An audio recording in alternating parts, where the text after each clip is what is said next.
As of recording this, I've been drawing for 20 years, give or take. This pile of sketchbooks is a small percentage of those 20 years, and within these sketchbooks and folders are some of my very first attempts at art. I was 12 when I decided to take it seriously, because that's when I decided I wanted to make comics, to make characters and tell stories. But drawing wasn't something I really had a talent for, as in, it didn't necessarily come naturally for me. I had to cultivate a skill for it, and I built that skill through sheer persistence. I stubbornly refused the help of art schools and shied away from learning the basics of anatomy. Undoubtedly, the path I chose for my artistic endeavors was the slowest one, and possibly the stupidest one. These early works are horribly embarrassing to look back on as a result. They reflect my struggle well. My style went through phases of common pitfalls and roadblocks, wonky faces, odd proportions, problems that could have been solved or avoided much earlier had I swallowed my pride and pored over some art books or tutorials. Having said that, I don't regret a single page of these sketchbooks. They are history, my history, and they mean so much to me. Of course, I didn't always feel that way. For the majority of my time drawing, I had to force myself to feel pride in it, something to keep me going until I got where I wanted to be. And where exactly is that? Where I want to be? Early on as a kid, I knew what I wanted to convey in my art, because as a kid, I was told by adults that I'd lose the perspective I had, the perspective of a young, inexperienced mind that didn't have a complete understanding of the world, the imagination of a child. Most people think of something like weird, nonsensical crayon doodles of robots and animals when childlike imagination is brought up, but I understood it as something much different and deeper.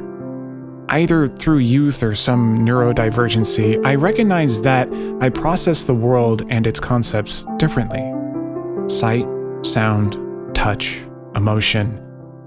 I knew I was working with an incomplete, logically broken set of tools to interact and decipher these senses with, and that's what made my interpretation of the world special. That's what I wanted to put into my art, because I knew I wouldn't have it forever. Obviously, I found myself in a catch-22. I hadn't the skill or experience to convey even a sliver of that in my art. The skill I would need to convey this perspective could only be achieved through years of practice. So I promised myself to hold on to it, to carry forward that imagination into my later years. I believe this is something plenty of artists recognize and strive to achieve in their journey as an artist. The experiences we have when we're young are so uniquely ours because there is far less course correction for how we interpret the world around us. When you're young, there are no good or bad ideas. There's just pure creativity. And now, 20 years into my journey, I've been pausing to ask myself, am I there?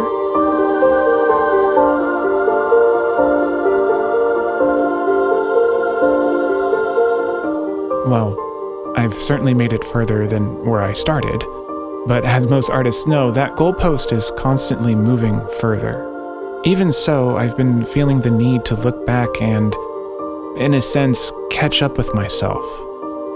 A lot has happened in those 20 years, obviously.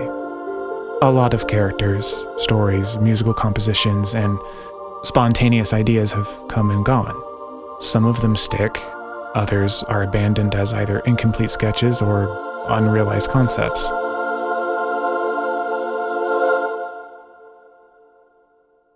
I make it a habit to never throw away or erase any work that I do, no matter how incomplete or terrible it is. What I create is an extension of myself, and it acts as a landmark of where I was, mentally. We undergo dozens of metamorphoses over our lives, and keeping true to my promise of carrying forward my childlike imagination, preserving my old works helps to remind myself of what that imagination was. Within these old works of art, I can still identify the spark of that imagination. It shines brighter in some more than others, but they all add up to the greater picture. But what does this greater picture even look like? Or feel like? How does it sound? how can I translate these feelings, sensations, and ideas into some kind of art form? Is it even possible to convey something so personal and conceptually nebulous? I want to make something that acts as a lens into the various moods I've experienced throughout my life. Those brief, inspired headspaces that I've lived through. Some are very conventional, while others are so much more abstract. It's a concept that can't really exist on its own without some kind of adaptation. And even then, it lives in between the lines. The more it is defined, the less impactful it is. And striking that balance is hard.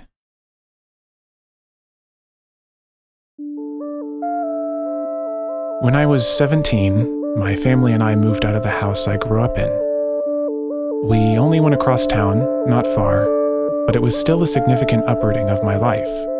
All that I was familiar with in the old home was gone, aside from all my possessions, stacked in a small temporary bedroom looking misplaced and disheveled. Much like them, I didn't know how to find my place in the new home all that well. Those early days of settling in, working on the house, and prepping the spacious attic for my long-term stay, it imparted a wealth of sensations I hadn't felt before. The chemistry of my mental state shifted into something new, and I knew it wasn't going to last, so it was special.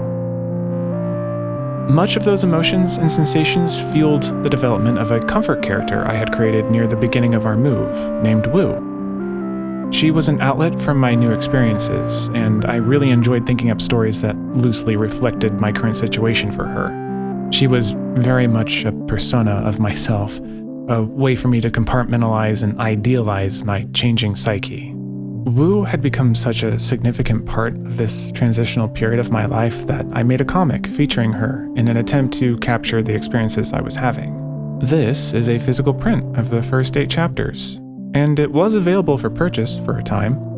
I had never done anything like this before, and it was a dream come true, although a very short-lived dream.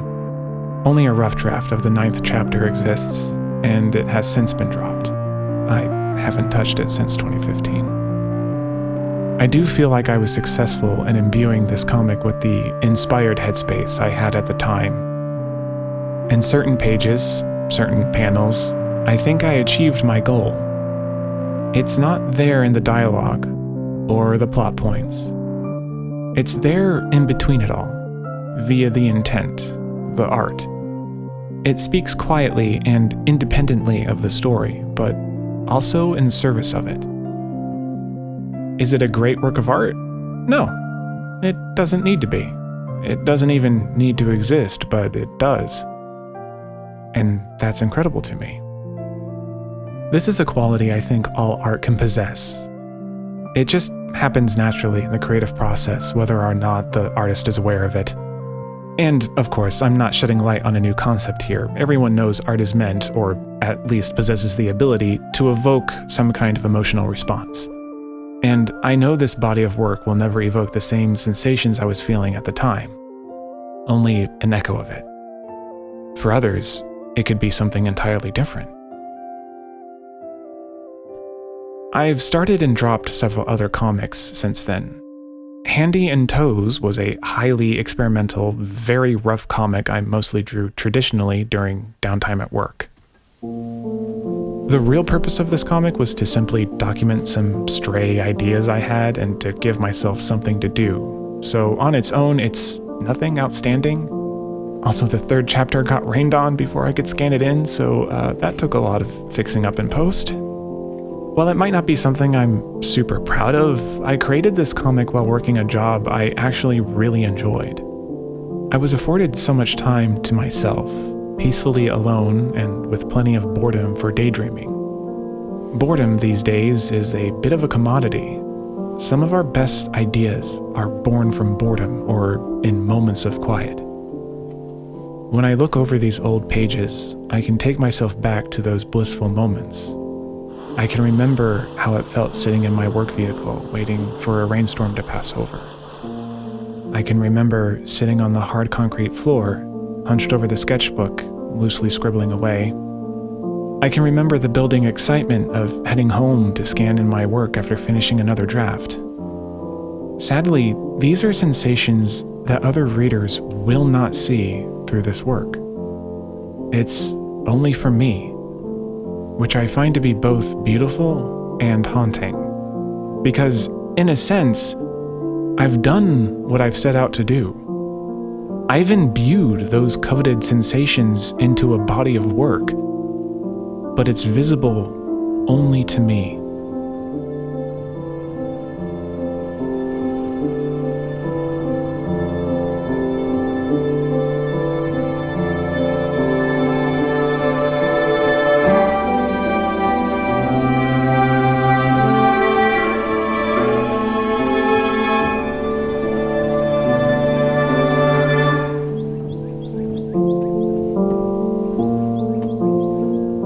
Splatoon would play a massive role in my growth as an artist and as a comic creator.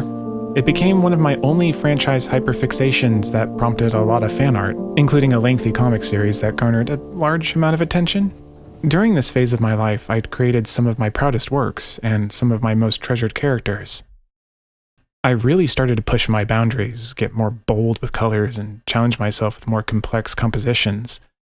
However, around this time, I started to realize that comics, while a sufficiently direct way to create stories, might not be the best method for me, or at the very least, not for my original stuff. That's because it always felt like a major component of what I wanted to convey was missing in this format, and all along, I knew what that component was: music. Since before I ever started drawing, I was a pianist. I was given a handful of lessons at a very young age, but I've mostly relied on my own intuition. For some reason, I've been enamored with the idea of teaching myself how to do everything. Maybe I thought it'd make me into a more interesting artist, but really it's only slowed the growth I could have had. Still, I believe it made my abilities as a musician so much more personal and intimate. Often, people who listened to my music would tell me what it made them think of. Listening to their insight and understanding their interpretation of something I had created was always a mix of perplexing and gratifying. The scenes they conjured in their minds were never quite aligned with what I had envisioned myself, but I'd soon learned to cherish those responses. After all, I was capable of providing someone else that inspired headspace I'd been so obsessed with capturing. Sadly, music was far less accessible for me than art was. Instruments and recording equipment were prohibitively expensive, at least for my purposes. Obviously, I wanted to create fully mastered original soundtracks for my artistic endeavors. In the late aughts, as a young teen, that was difficult to do without any connections to established musicians. Without the proper guidance or understanding, I laughably set my sights on acquiring horribly pricey keyboard workstations like the Yamaha Clavinova or Motif XF8, thinking that it would be my ticket to creating professional music. For years, I'd worked toward that goal, dismayed by the massive gap separating it from me. It wasn't until I was made aware of affordable digital audio workstations that I would drop my pursuit for the unattainable hardware and instead focus on the software. It opened up a lot for me, but the digital nature of these instruments failed to give me the sound I wanted for my music. I love the sound of acoustic instruments being played into a microphone and all of the minor imperfections that it brings. The creak of a piano bench or the unpredictable rattle of a guitar string. All of that is lost in the clinical perfection of DAWs, at least without the concerted extra effort to reintroduce them. So what should have felt like a liberating discovery was still a small step forward, at least for a couple more years. Eventually, capable software became feasible for me to obtain, and I was able to spread my wings the way I wanted.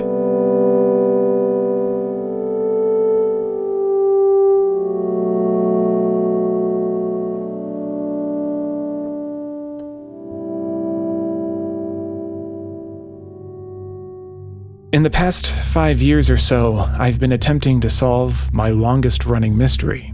How do I put my music together with my art? There's no shortage of good answers to this question. Animations, games, visual novels. All I have to do is pick one, but none of them ever felt like the right fit. Coincidentally, 5 years ago, I got my first VR headset and was subsequently introduced into the VR chat platform. There was something about interfacing with games in VR that was so intoxicating to me.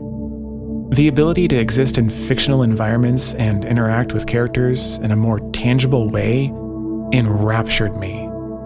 It spurred me into learning how to model characters in 3D, something that my illustrative skills really helped out with. Then I learned how to create worlds for VR chat specifically, and that's when it started to click. This platform, it allowed me to express everything I do artistically. Art, music, storytelling. It was all compatible in virtual space. Environments have always been major components in the stories I've wanted to tell, but were very difficult for me to realize in any other medium. 3D software has eradicated that boundary for me. As of writing this, I haven't done all that much on this platform yet, but what I've accomplished so far stands as a promising proof of concept. I truly believe this is where I'll be able to shine the brightest with all that I can do. All these years of building up my skills, but with nowhere to properly demonstrate them, it's finally amounting to something. Looking back on my history and seeing where my interests have led me, this honestly feels like the natural direction to take. Am I there yet? No. That will forever be a rhetorical question. Where I am now is where I should be.